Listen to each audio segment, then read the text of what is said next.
इस समय मैं खड़ा हूँ रामपुर की नगरपालिका में, जहाँ पर सफाई कर्मचारियों के जिला अध्यक्ष ने यहाँ पर ईओ रामपुर को ज्ञापन दिया है। ज्ञापन में क्या क्या मांग की रखी है उन्होंने कर्मचारियों को लेकर, जानेंगे। इन्हीं से हमारे साथ इस समय मौजूद हैं, हम इनसे बात करते हैं। जिलाध्यक्ष हैं हमारे साथ अनिल राज जी। अनिल राज जी, आज ज्ञापन दिया है अधिशासी अधिकारी नगरपालिका रामपुर को, क्या मांगे रखी हैं आपने? देखिए, मैं आपको बताऊं, मांगे तो हम कई बार अपने यूनियन के माध्यम से दे चुके हैं, लेकिन आज यहां पर हमने जो है यूनियन के प्रदेश अध्यक्ष श्री करण वाल्मीकि जी को बुलाया है और उनके माध्यम से हमने यहां पर एक जो मांग पत्र दिया है, जिसमें कि हमारी मांगे रामपुर तहसीलों में, मतलब जो रामपुर की तहसीलें जो स्वार, टांडा, बिलासपुर, इन जगहों पे वेतन बढ़ा करके दिया जाता है 9,300 या 9,500 इस तरह से दिया जाता है। लेकिन रामपुर ज़िले का जो नगर पालिका, खास रामपुर की, जो जिसको हम जिला कहते हैं, वहाँ पर जो 26 दिन का वेतन 366 रुपये 54 पैसे के हिसाब से 26 दिन का वेतन 8,170 रुपये दिया जाता है, जो कि शासन का उल्लंघन है। शासन आदेश जो है हमारे प्रदेश अध्यक्ष जी ने हमें बताया, करण सिंह जी ने, कि पूरे 30 दिन का वेतन ठेका कर्मचारियों को दे है और उनकी छुट्टियां काटी नहीं जाएंगी। लेकिन यहाँ पर ठेकेदार जो है अपनी मनमानी चलाते हैं, उनके माध्यम से यहाँ पे जो 4 छुट्टियां काटने के बाद उनका 26 दिन का वेतन दिया जाता है। दूसरा, जो यहाँ पर ठेका कर्मचारियों के जो EPF और PF यहाँ पर बिल्कुल भी ठेका कर्मचारी के पास नहीं है, जिसकी हमने मांग करी है, प्रदेश अध्यक्ष जी ने माध्यम से उनसे हमने मांग करी है और जल्द उसको पूरा करा जाएगा। ईओ साहब ने हमें आश्वासन दिया है। और सबसे जो नंबर 1 मतलब जो ठोस वाली है, देखिए, योगी जी का भी और मोदी जी का भी यही लक्ष्य है कि साफ़ सफाई को लेकर के। लेकिन यहाँ रामपुर नगर पालिका परिषद के अंदर एक सुपरवाइज़र को 4-4 वार्ड दे दिए गए हैं। जब वो 4 वार्डों की देखरेख करेगा तो एक भी वार्ड की सफाई व्यवस्था ठीक से नहीं हो पाएगी और सफाई व्यवस्था चौपट हो जाएगी। इसीलिए हमने मांग करी है कि प्रत्येक सुपरवाइज़र को जो है एक ही वार्ड दिया जाए देखरेख के लिए, जिससे कि सफाई व्यवस्था सुचारू रूप से चल सके और कर्मचारी उनके हैंड पे रह सकें और पूरे कर्मचारी वार्ड के अंदर कार्य कर सकें।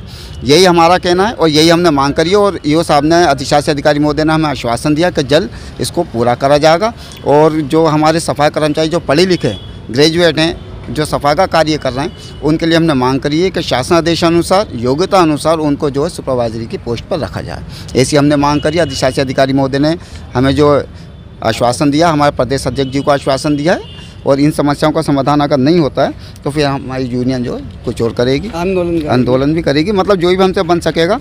और नंबर 3 पर जो ठेका सफाई कर्मचारियों का स्थानांतरण जो है सफाई निरीक्षक व सफाई नायक द्वारा बिना सफाई कर्मचारी की बिना सहमति से करा दिया जाता है, उस पर रोक लगाने के लिए हमने मांग करी है, जो कि ईओ साहब ने हमारी मान ली है। अब जो भी स्थानांतरण होगा, ट्रांसफ़र होगा, वो बिना कर्मचारी की सहमति के नहीं होगा, ऐसा उन्होंने आश्वासन हमें दिया है। और EPF कार्ड उन्होंने जल्द हमारे सामने आदेश करें कि जल्द से जल्द ESI कार्ड और PF कार्ड जल्द से जल्द कर्मचारी को वितरण करा जाए। ये हमें राष्ट्रीय सफाई कर्मचारी मजदूर यूनियन के बैनर तले अधिशासी अधिकारी रामपुर महोदय ने आश्वासन दिया है।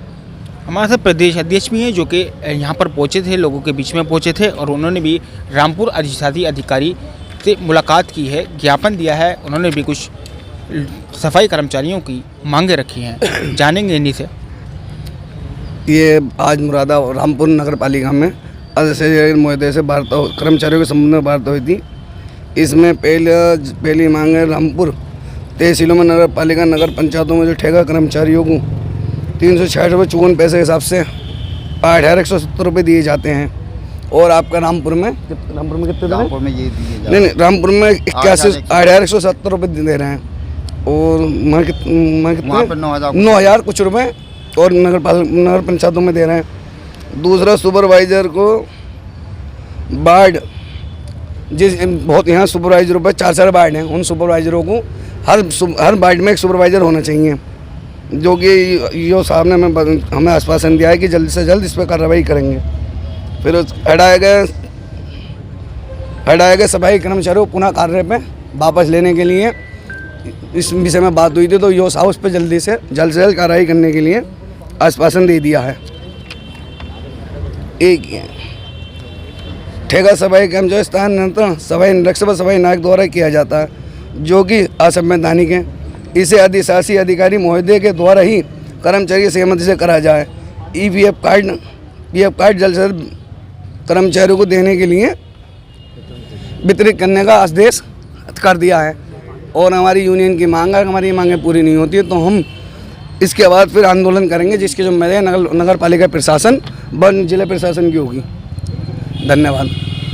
बहरहाल प्रदेश अध्यक्ष और ज़िला अध्यक्ष ने भी कह दिया कि रामपुर के जो वार्ड हैं और वार्ड में एक सुपरवाइज़र 2-2, 3-3 वार्डों के कार्य संभाल रहे हैं और वो सफाई कर्मचारी जो कि पढ़े लिखे हैं उनके हाथ में क्यों नहीं सुपरवाइज़र का चार्ज दिया जा रहा है। बहरहाल अदरवाइज़ लोगों को जो वार्डों के चार्ज दे दिए गए हैं, इसको लेकर भी सफाई कर्मचारियों में एक अलग ही नाराज़गी है और उन्होंने रामपुर अधिशासी अधिकारी से ये मांग रखी है कि रामपुर में जो सफाई कर्मचारी पढ़े लिखे हैं उनको वार्डों के सुपरवाइज़रों का चार्ज मिलना चाहिए।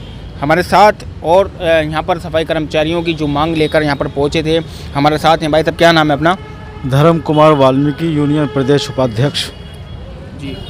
तो क्या मांग रखी है और क्या मांगे हैं? जैसा कि अभी हमारे प्रदेश अध्यक्ष जी ने, जिला अध्यक्ष जी ने आपको अवगत कराया कि समस्या कर्मचारी की तो आप तो जानते ही हैं कि ये कभी ख़त्म हो पाती हैं। इसका कारण सबसे बड़ा यही रहता है कि नगर प्रशासन, चाहे प्रदेश स्तर से हो या जिला स्तर से हो या विश्व स्तर से हो, कर्मचारी को हमेशा ही नीचे तबका देखा जाता है, खासकर सफाई कर्मचारियों को। तो ये समस्या हर परिवार में, हर जिले में, हर घर में ये उत्पन्न होती रहती हैं। जैसा कि अभी आपने पता चला, हमने जैसे ज्ञापन दिया है 4-5 सूत्रीय मांगों का अधिशासी अधिकारी को, हमें अवगत हुआ कि हमारे कर्मचारियों को, खासकर ठेका कर्मचारियों के साथ बड़ा ही दुष्व्यवहार हो रहा है, बड़ा अत्याचार हो रहा है। ईओ साहब यहाँ नए आए हैं, इससे पहले भी हमने उनसे शिष्टाचार मुलाकात की और कर्मचारियों के बारे में उनको अवगत कराया। अवगत कराने के बाद कहीं ना कहीं कर्मचारियों को उनसे हमें राहत मिली, जिसको हमें लगा कि शायद ये ईओ साहब आए हैं कर्मचारियों की, खासकर ठेका कर्मचारियों की समस्याओं का हल करेंगे। इसको लेते हुए हमारे यूनियन के नेतृत्व में सारे कर्मचारी यहाँ इकट्ठा हुए और हमने अपनी 5 सूत्रीय मांगों का ज्ञापन दिया, जिसमें हमारी अहम मांग जो है, एक तो पीएफ की है कटौती, और दूसरी मांग जो हमारी है कि नगर पंचायतें हैं, नगर परिषद हैं, वहाँ पर वेतन 9,000 के पार मिल रहा है और जो हमारा जिला नगर पालिका है वहाँ पर 8,000 रुपये कुछ मिल रहे हैं हमें। तो जो कि यहाँ पर ज़्यादा होना चाहिए और देहातों में कम होना चाहिए, लेकिन जब जियो का आधार एक सा है तो सेम वेतन होना चाहिए। होता क्या है यहाँ पर कि यहाँ पर एक लगातार एक ठेकेदार सफाई कर्मचारियों का ठेका हमेशा लेता आ रहा है। पता नहीं उसमें ऐसी क्या खासियत है जो नगर पालिका प्रशासन हर बार उसको ठेका देता चलाता है, जिसका लगातार सफाई कर्मचारियों में शोषण हमेशा होता रहता है। अगर ये ठेका थोड़ा बहुत परिवर्तन होता है तो शायद मैं समझता हूँ कि सफाई कर्मचारियों का कहीं ना कहीं ये रोष और ये दुख की घटनाएं जो होती रहती हैं वो कहीं ना कहीं कम होंगी। तो ऐसे ठेकेदार को भी थोड़ा बहुत ईओ साहब से हमने कहा है कि इनको भी सोचा जाए, समझा जाए कि किस प्रवृत्ति पे हर साल इन्हीं का रिन्यूअल क्यों होता है और किस आधार पर ये ठेका कर्मचारियों के साथ शोषण करता है। लिहाजा हमारी तीसरी मांग ये रही थी कि जो कर्मचारी वार्डों में लगे होते हैं उनको हटाने का हक ज़्यादातर होता है अधिशासी अधिकारी का, और अधिशासी अधिकारी नगर पालिका का सर्व मालिक होता है, ना कि सुपरवाइजर, जिसको हम सफाई नायक बोलते हैं, और ना कि हम इस पर सफाई निरीक्षक जिसको बोले इंस्पेक्टर बोलते हैं। इनके साइंड गार्ड द्वारा जो कर्मचारी इनको पैसे देने में या आनाकानी करने में करता है तो उसका ये गुप्त तरीके से ट्रांसफ़र करा लेते हैं और उस कर्मचारी को उस वार्ड में बुलाते हैं जिसका ये लोग घर पे उसको बिठाना चाहते हैं और उससे केवल महीने के नाम पर पैसे लेना चाहते हैं। तो ऐसे कर्मचारी कोई घर पे नहीं बिठाला जाएगा, सब काम करेंगे। कर्मचारी कोई पैसे देने को इच्छुक नहीं है। उन्होंने कहा हम 7-8 हज़ार के कर्म पर हम क्या सुपरवाइजर को पैसे देंगे, क्या इंस्पेक्टर को पैसे देंगे और क्या घर पे बैठेंगे। हम काम करने आए हैं, काम ही करेंगे। इसके लिहाजा हमारी ईओ साहब से वार्ता हुई। ईओ साहब ने कहा चलिए हमने आपकी ये बात मान ली, इसका जड़ हम निस्तारण बोर्ड की मीटिंग में कराएंगे। अच्छा, हमारी चौथी सबसे बड़ी मांग ये रहती है हमेशा कि हमें हर महीने से अपने जो हम मेहनत दिन भर की करते हैं ना, जैसे मजदूरी के लिए शाम को मजदूर को मजदूरी मिल जाना चाहिए, तो ये ठेका कर्मचारी भी एक मजदूर होते हैं। फ़र्क इतना होता है कि ये वो डेली वाले होते हैं, हम लोग मंथली वाले होते हैं। तो हम यही चाहते हैं कि 4, 5, 8 तरीके जैसे पक्के कर्मचारियों की सैलरी में चलती है इसी तरह से एक चेक इनका भी ठेका कर्मचारियों को कटे, इनके भी खाते में वो तनख्वाह जाए। लेकिन ऐसा अक्सर नहीं होता, लेकिन अब के ऐसा हुआ जब से ईओ साहब आए तो फिलहाल तो कोई अभी तनख्वाह नहीं रुकी है, सब उन्होंने कंटिन्यू करी है। हमें बहुत उम्मीद है ऐसी, और ऐसी हम ईओ साहब से आशा करते हैं कि जैसे पक्के कर्मचारियों का वेतन हर माह के 8-10 तारीख में वितरित हो जाता है, ऐसे ही ठेका कर्मचारियों का वितरित हो जाएगा। हमें उम्मीद है ईओ साहब से। इसके साथ हमने मांग रखी, ईओ साहब ने पूरा आश्वासन दिया है कि आपको मांग को हम संज्ञान में लेते हुए जल्द से जल्द इसका निस्तारण करेंगे। एक बार नाम और जानेंगे आपका? चिधर्म कुमार वाल्मीकि, प्रदेश उपाध्यक्ष, राष्ट्रीय सफाई कर्मचारी मजदूर यूनियन। बहरहाल इन्होंने जो कहा सुनी ली होंगी, क्योंकि अधिशासी अधिकारी को जो ज्ञापन दिया है, इन्होंने मांग रखी है, इन्होंने कह दिया कि अब सफाई कर्मचारियों के साथ बदतमीज़ी हो या फिर उनकी तनख्वाह का मामला अब किसी कीमत बर्दाश्त नहीं किया जाएगा। कैमरा जर्नलिस्ट डॉक्टर सैफुल्ला के साथ Ubaid Khan, UK India TV, Rampur.